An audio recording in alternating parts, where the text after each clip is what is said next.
Halo, kembali lagi bersama saya Julban B. Masloman. Dalam video kali ini kita akan mempelajari materi mengenai kewargaan digital. Adapun kompetensi dasar yang akan kita pelajari dalam materi ini adalah: yang pertama, memahami konsep kewargaan digital. Yang kedua, merumuskan etika kewargaan digital. Untuk indikator pencapaian kompetensinya yaitu: yang pertama, mendiskusikan konsep kewargaan digital. Yang kedua, memberi contoh hal-hal yang termasuk dalam konsep kewargaan digital. Yang ketiga, mengintegrasikan etika kewargaan digital dengan kehidupan bersosial di dunia digital. Untuk tujuan pembelajarannya sendiri ada 5 poin. Yang pertama, melalui diskusi dan menggali informasi, peserta didik dapat mendiskusikan konsep kewargaan digital dengan baik dan benar. Yang kedua, melalui diskusi dan menggali informasi, peserta didik dapat menjelaskan apa itu konsep kewargaan digital dengan santun. Yang ketiga, melalui diskusi dan menggali informasi, peserta didik dapat memberi contoh hal-hal yang termasuk dalam konsep kewargaan digital dengan bertanggung jawab. Yang keempat, melalui diskusi dan menggali informasi, peserta didik dapat merangkum hal-hal yang tercakup dalam konsep kewargaan digital. Dan yang terakhir, disediakan peralatan komputer dan perangkat lunak, peserta didik dapat mengintegrasikan etika kewargaan digital dengan kehidupan bersosial di dunia digital dengan bijaksana. Kita masuk pada uraian materi. Poin yang pertama, kewargaan digital. Berkomunikasi di dunia maya tidak jauh berbeda dengan berkomunikasi di dunia nyata. Komunikasi antar individu maupun beberapa individu sekaligus dapat terjadi baik di dunia maya maupun di dunia nyata. Tidak mengherankan, berbagai karakteristik, pribadi, ide maupun tujuan yang berbeda dapat tertuang di dunia maya. Namun, sifat dunia maya yang tidak mempertemukan individu-individu tersebut secara langsung dapat mendorong menipisnya bahkan hilangnya norma-norma sopan santun, tanggung jawab, dan etiket dalam berkomunikasi.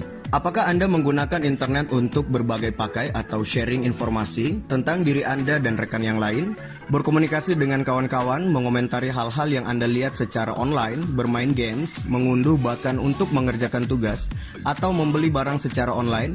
Jika Anda menjawab iya pada salah satu poin saja, maka dapat dikatakan bahwa Anda adalah seorang warga digital.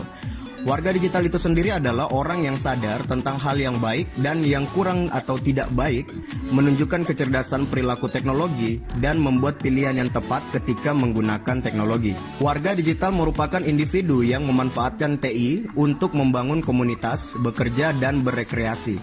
Warga digital secara umum telah memiliki pengetahuan dan kemampuan mengoperasikan TI untuk berkomunikasi maupun mengekspresikan sebuah ide atau gagasan. Contohnya bermain Facebook, menulis blog, mencari informasi di forum, dan lain-lain sebagainya. Sama halnya dengan warga dunia nyata, semua warga digital memiliki kewajiban untuk menjaga etiket dan norma, serta memiliki rasa tanggung jawab dalam berperilaku di dunia maya. Mengapa kewargaan digital itu penting? Jika Anda ingin memperoleh yang terbaik dalam menggunakan internet dan menjaga keamanan serta kesehatan Anda dan rekan-rekan Anda, gunakan bahan-bahan berikut ini untuk mempelajari bagaimana menjadi warga digital yang positif. Kewargaan digital dapat didefinisikan sebagai norma perilaku yang tepat dan bertanggung jawab terkait dengan penggunaan teknologi. Rentang usia warga digital mulai bergeser seiring dengan semakin mudahnya akses teknologi, tampilan dan fitur yang semakin memanjakan pengguna, membuat anak-anak di usia belia telah dapat memanfaatkan teknologi tersebut untuk berkomunikasi, mencari dan bertukar informasi di dunia maya. Usia yang masih belia semakin membuka kemungkinan adanya pelanggaran norma-norma maupun penyebaran informasi penting yang dapat disalahgunakan oleh pihak-pihak yang tidak bertanggung jawab. Kewargaan digital adalah sebuah konsep yang dapat digunakan untuk memberikan pengetahuan mengenai penggunaan teknologi dunia maya dengan baik dan benar. Penggunaan teknologi dunia maya dengan baik dan benar memiliki banyak implikasi. Pemilihan kata yang tepat dalam berkomunikasi, tidak menyinggung pihak lain dalam memuktahirkan atau mengupdate status, tidak memberikan informasi rahasia ke publik, tidak membuka tautan atau link yang mencurigakan, dan lain-lain sebagainya. Poin yang kedua, komponen kewargaan digital. Kewargaan digital dapat dibagi menjadi 9 komponen yang dikategorikan menjadi 3 kategori berdasarkan pemanfaatannya. Poin yang pertama, lingkungan belajar dan akademis. TI telah menjadi bagian dari lingkungan belajar dan akademis, baik bagi pengajar maupun bagi Anda yang secara aktif memanfaatkan TI dalam mencari informasi, data maupun literatur yang digunakan untuk keperluan akademis. Beberapa komponen kewargaan digital yang perlu diperhatikan dalam pemanfaatan IT untuk lingkungan belajar dan akademis adalah komponen yang pertama, akses digital. Setiap orang seharusnya memiliki hak yang sama dalam mengakses fasilitas TI. Namun kemudian setiap pengguna TI harus menyadari bahwa tidak setiap orang memiliki kesempatan yang sama dalam mengakses teknologi, baik itu dibatasi oleh infrastruktur maupun lingkungan komunitas pengguna itu sendiri. Belajar menghargai hak setiap orang untuk memiliki akses ke teknologi informasi serta berjuang untuk mencapai kesetaraan hak dan ketersediaan fasilitas untuk mengakses teknologi informasi merupakan dasar dari kewargaan digital. Keterasingan komunitas secara digital mengakibatkan sulitnya perkembangan suatu lingkungan dikarenakan terbatasnya informasi dari masyarakat dan komunitas dari daerah yang lain yang telah memanfaatkan teknologi informasi. Setiap warga digital juga harus menyadari faktor-faktor penghambat akses ke teknologi informasi, mulai dari faktor infrastruktur hingga faktor adat dan budaya. Seiring berkembangnya teknologi, akses digital juga semakin mudah diperoleh, sehingga tantangan terbesar selanjutnya adalah pembiasaan terhadap pemanfaatan teknologi itu sendiri. Komponen yang kedua adalah komunikasi digital. Dalam lingkungan belajar, akademis, maupun lingkungan kerja dan masyarakat umum nantinya, komunikasi merupakan kewajiban yang harus dilakukan setiap orang untuk dapat bertukar informasi dan ide. Komunikasi dapat dilakukan secara satu arah, dua arah, antar pribadi maupun komunikasi dalam sebuah forum. Perkembangan teknologi digital telah mengubah seseorang dalam berkomunikasi. Berbagai bentuk komunikasi digital yang tersedia seperti email, SMS, chatting, forum, dan berbagai bentuk lainnya memungkinkan setiap individu untuk terus dapat terhubung dengan individu lainnya. Setiap warga digital diharapkan dapat mengetahui berbagai jenis komunikasi menggunakan media digital. Warga digital juga diharapkan dapat mengetahui kelebihan dan kekurangan dari setiap jenis komunikasi tersebut, sehingga dapat memilih penggunaan komunikasi yang tepat sesuai dengan kebutuhan. Komponen yang ketiga adalah literasi digital. Dunia pendidikan telah mencoba untuk mengintegrasikan teknologi digital ke dalam proses belajar mengajar, sehingga Anda mampu menggunakan teknologi digital untuk mencari dan bertukar informasi. Namun pada kenyataannya teknologi yang digunakan dalam dunia kerja sedikit berbeda dengan yang digunakan di sekolah. Berbagai bidang pekerjaan seringkali memerlukan informasi yang aktual dan bermanfaat. Pekerja dituntut untuk memiliki kemampuan untuk mencari dan memproses data secara kompleks dalam waktu yang singkat. Sementara itu ketergantungan Anda pada pengajar belum seirama dengan tuntutan dunia kerja. Literasi digital merupakan proses belajar mengajar mengenai teknologi dan pemanfaatan teknologi itu sendiri. Pelajar dan pengajar diharapkan dapat belajar apa saja, kapan saja, dan dari mana saja. Saat teknologi baru muncul, maka para pelajar dan pengajar diharapkan dapat beradaptasi secara cepat dan tidak terpaku pada satu jenis teknologi. Kategori yang kedua adalah lingkungan sekolah dan tingkah laku. Dengan komponen yang keempat adalah hak digital. Sama halnya dengan perlindungan hak asasi di dunia nyata, para warga digital juga memiliki perlindungan hak di dunia digital. Setiap warga digital memiliki hak atas privasi, kebebasan berbicara, dan lain-lain sebagainya. Hak tersebut haruslah dipahami oleh setiap warga digital.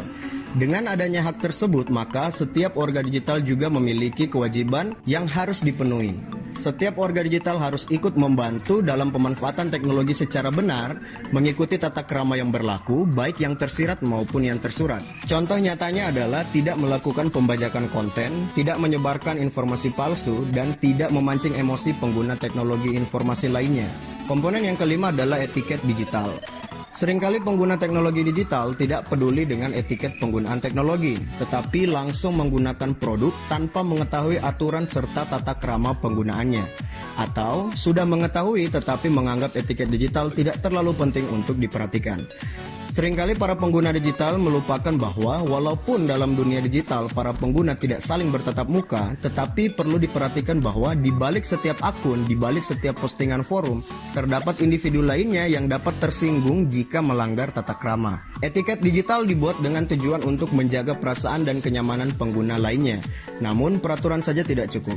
Seringkali para pengguna tidak mengetahui aturan tersebut ataupun malas membaca peraturan. Kita juga harus mengajarkan setiap pengguna teknologi digital untuk bertanggung jawab dalam pemanfaatan teknologi itu sendiri. Komponen yang keenam, keamanan digital. Dalam setiap komunitas terdapat individu yang mencuri karya, merusak ataupun mengganggu individu lainnya. Meskipun tidak boleh berburuk sangka, kita tidak dapat mempercayai seseorang begitu saja, karena hal tersebut akan beresiko terhadap keamanan kita. Hal ini juga berlaku dalam dunia digital. Dalam dunia nyata kita membangun pagar, mengunci pintu, menambahkan alarm dalam rumah kita dengan alasan keamanan. Hal yang sama juga perlu diterapkan dalam dunia digital seperti menginstal antivirus, firewall, membackup data, dan menjaga data sensitif seperti username dan password. Sebagai warga digital, kita harus berhati-hati dan menjaga informasi dari pihak yang tidak bertanggung jawab. Kategori yang ketiga adalah kehidupan Anda di luar lingkungan sekolah. Dengan komponen yang ketujuh, hukum digital. Hukum digital mengatur etiket penggunaan teknologi dalam masyarakat.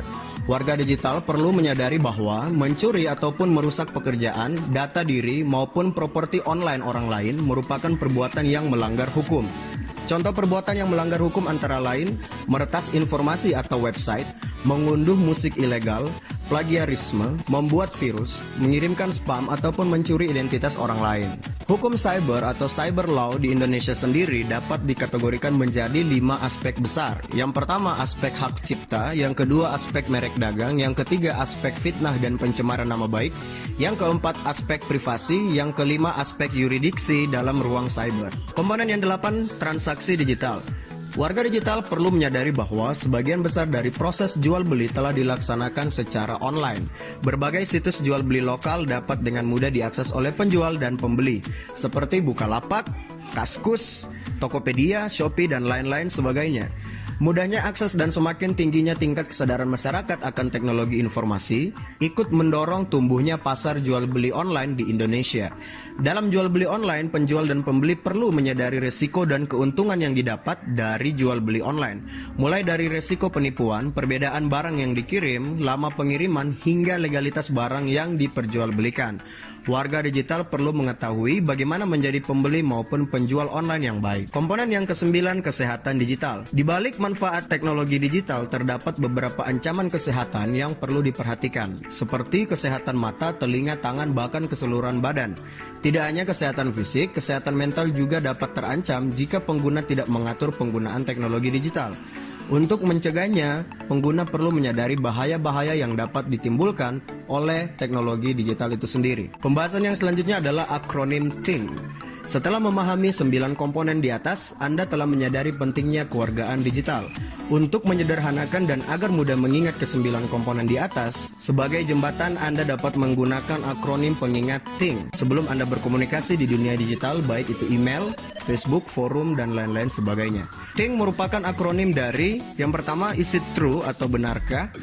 Yang artinya benarkah postingan Anda atau hanya isu yang tidak jelas sumbernya. Yang kedua, is it hurtful atau menyakitkankah? Yang artinya apakah postingan Anda akan menyakiti perasaan orang lain? Yang ketiga, is it illegal atau ilegal kah?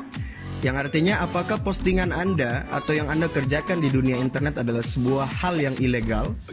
Yang keempat, is it necessary atau pentingkah? Yang artinya apakah postingan Anda itu adalah postingan yang penting atau postingan yang tidak penting yang cenderung akan mengganggu orang lain? Yang kelima, is it kind atau santunkah? Santunkah setiap postingan Anda? Apakah tidak menggunakan kata-kata yang dapat menyinggung orang lain? Dan lain-lain sebagainya.